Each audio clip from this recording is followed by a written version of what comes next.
Good day sir, I'm Denmark Santos from BIS IT3C. So ngayon sir, gagawin ko po yung lab 3, which is yung CRUD. So start na po ako sir.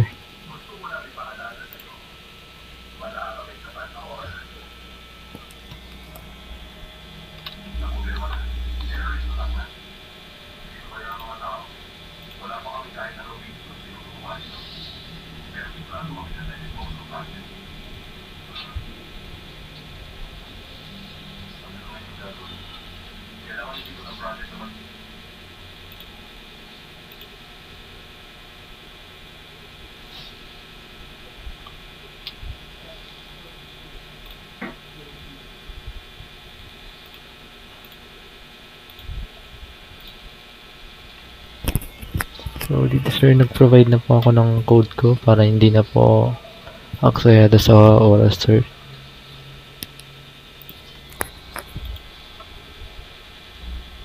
So una sir, gagawa po muna ako ng controller ko para sa student.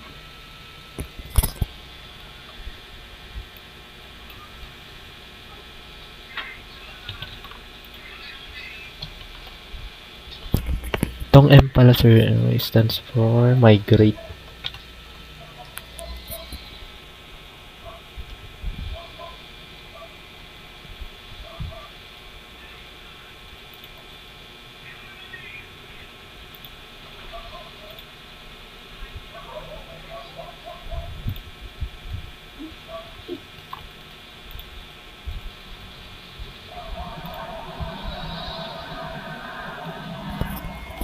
So dito sir, nakikita niyo po wala pa akong students dito na table. So ngayon sir, yan po yung susunod kong gagawin.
So dito sir, naglagay pa ako ng 4 tables po sir, or 4 columns, which is name, email, course, and year level. So now is ma-migrate ko po to.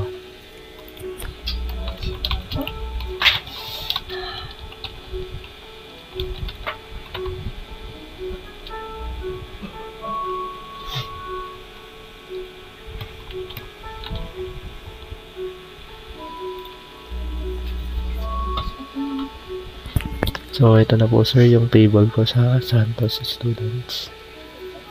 Ito na po sir yung ID, name, email, course, and year level.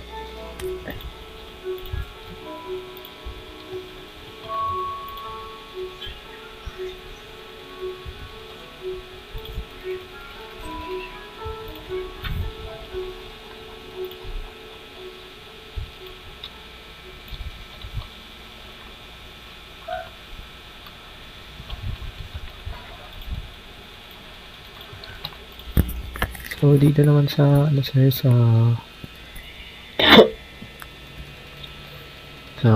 Santos Students ng model, dito po yung fillable ko, name, email, course, and year.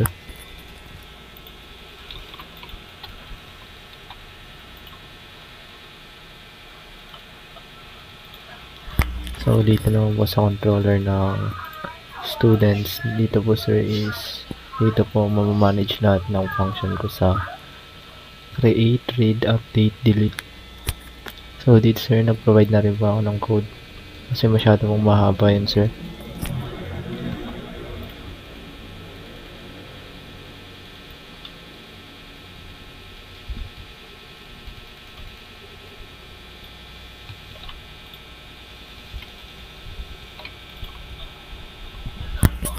Dito sir, naglagay na rin po ako ng mga comments ko para mas madali pong maintindihan.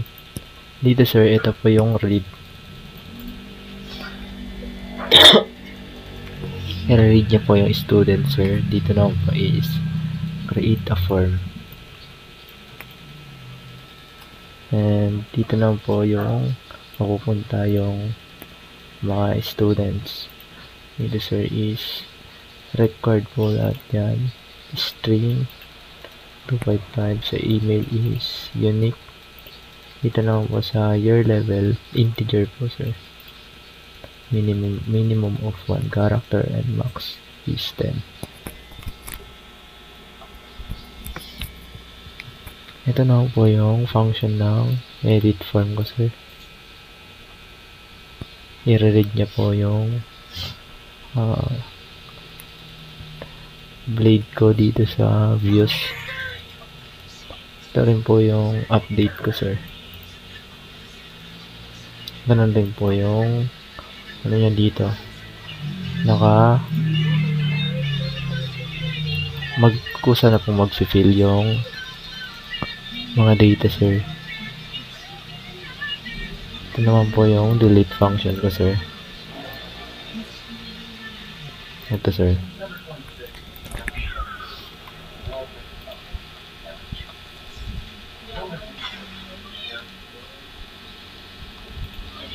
So, dito naman po tayo sa routes. Ito po is nakaayos na po ito sa ano ko sir, sa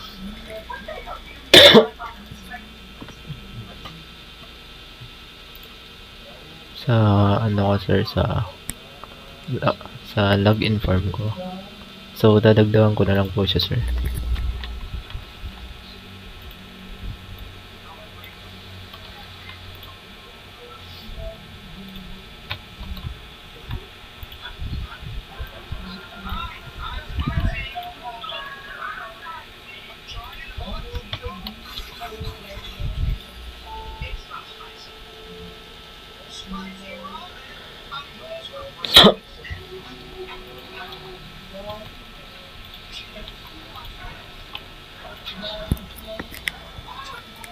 So, ngayon sir, dito na po tayo sa blade.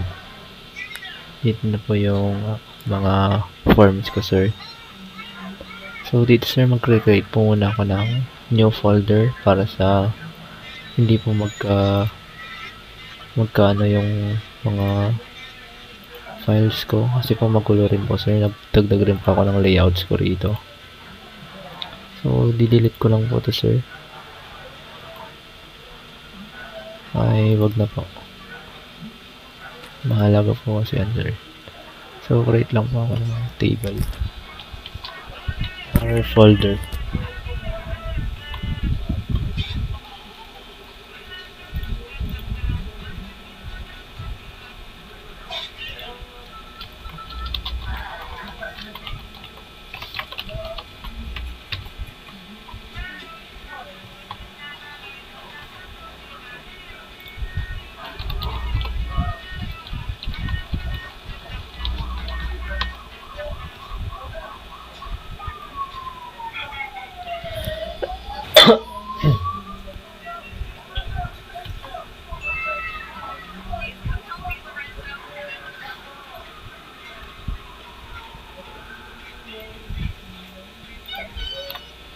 By the way, dito pala sir, gumamit po ako ng inline CSS para po mas malinis tingnan yung styles ko sir. Kumuha rin po ako ng template ko or layouts dito sa ano ko sir, designs ko.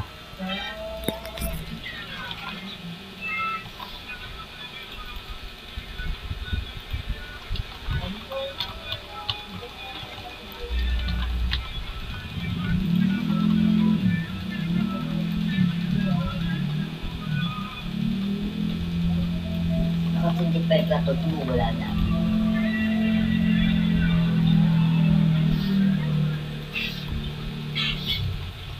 Ito na po yung edit ko sir. So dito po lalabas yung mga ano ko sir, mga nilagay ko. Fila, kung ano po yung pinindot ko sir, yun po yung lalabas. Naka auto, explain nyo lang po kami sir.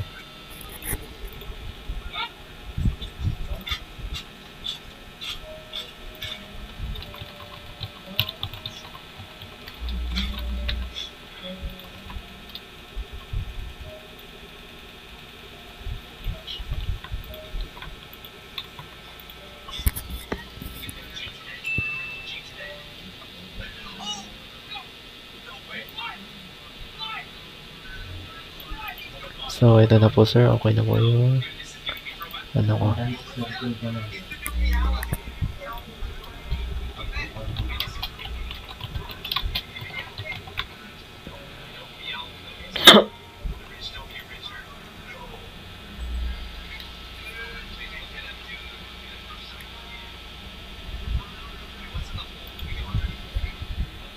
So ito po yung dating login ko sir, yung activity to.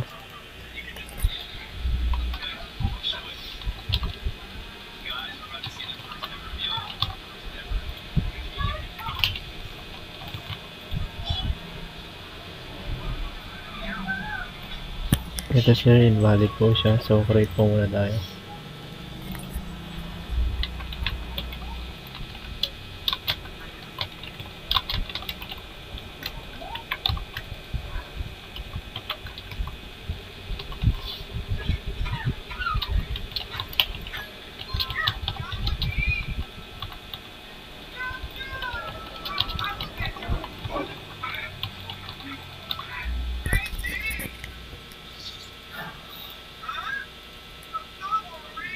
So, yun sir, gumana na po.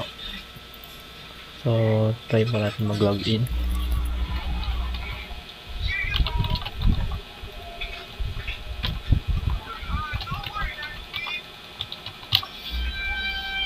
By the way sir, nakahash po pala tong password ko. Pag kinabi ko po yan, try ko po i-copy sir. Tapos mag-logout po ako. So, try ko pa mag-logout sir.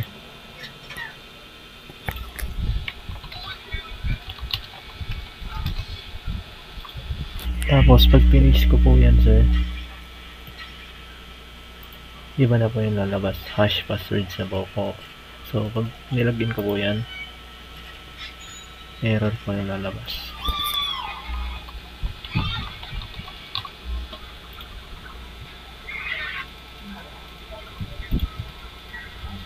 So, ito po yung dashboard ng login ko sir.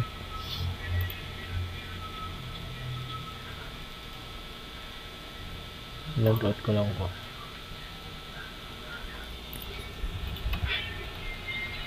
Yes.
So, ang gagawin ko pala sir is, imbis na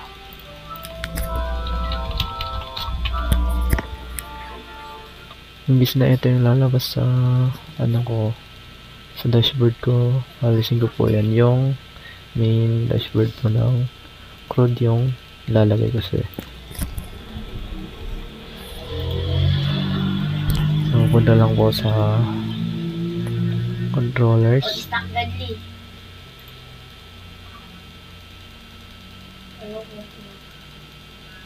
Tapos dito sa routes.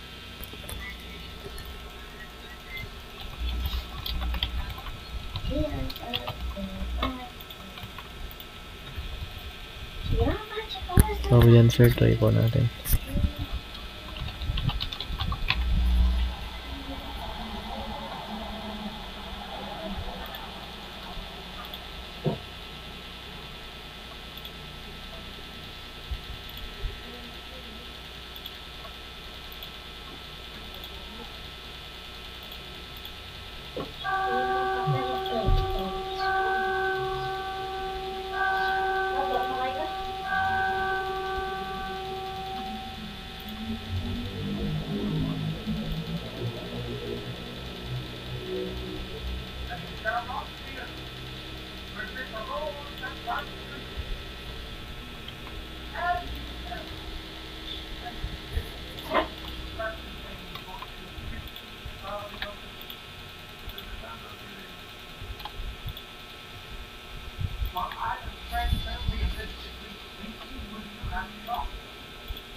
So, ito na po yung dashboard ko, sir.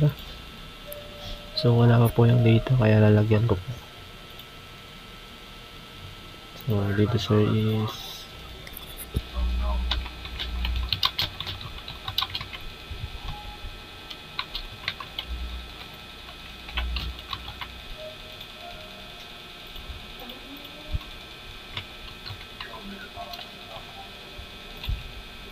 so, dito, sir, hindi pa ako nakakapag-type ng string, sir. Ayan, sir, nag-type ako. Numbers lang ba yung tinatanggap ko. So, add po natin. Ayan, sir, nag-add na po. So, try po natin itong sir, i-edit. Ayan, sir. Ito yung sinasabi ko na kusa po siyang nag-fill pag pinindot ko yung edit sa isang data. So, edit lang po natin ito, sir. Update. So, yun, sir. Wala na po yung S. And try ko na po i-delete. So, nilagyan ko po siya dito ng notification, sir. Alert.